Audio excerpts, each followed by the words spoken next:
My name is Isabelle Laflèche. When I was your age, I was a young woman filled with passion and excitement. I was super creative. I would organize shows, talent shows, fashion shows, you name it. When it was time to go to university, the artist in me was afraid. I decided to do like all my friends were doing, and I went to law school. I lived a Plan B life for many, many years. When I was 34 years old, God, the angels, whatever you want to call it, the universe sent me a magical gift. I was stopped on the street in the middle of Manhattan on a November day by a psychic. And this woman literally grabbed my arm and she says, "I have a message for you. We need to talk." And so I said, "Oh my God, are you going to tell me my parents are going to die in a car crash or something like that?" And she said, "No, no, no. It's about your path. It's about your career." I made a decision to follow her home. It could have been a fatal mistake. I could have ended up in a garbage bag in the Hudson River. But I went and I followed my intuition. She took my hand and she said, "What did you want to do when you were a young girl?" I said, "Well, I wanted to become an actress." "What else?" "I wanted to sing, dance." "What else?" "Fashion." "What else?" "Did you like to write?"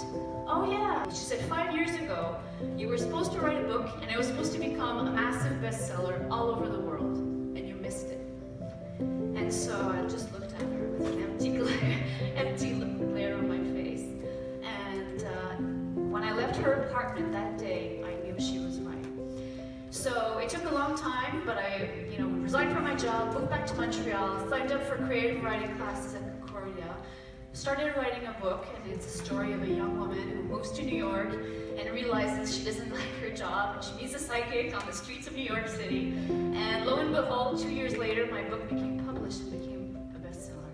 If I can share one message with all of you today, it's this. Don't listen to what society is telling you to do. Don't listen to what your parents are telling you to do. Listen to what your heart is telling you to do. Listen to your intuition. You know what you're passionate about. You know what you want. That is what you are meant to be doing. Raise our hands up in the air, like this, straight, okay? We're pumping up energy. It's called Kundalini energy. We're gonna raise that, and we're gonna let go of all our frustrations, all our anger, all our sadness, all the resentment. So thank you so much for listening to my story. Don't die with the music still in you.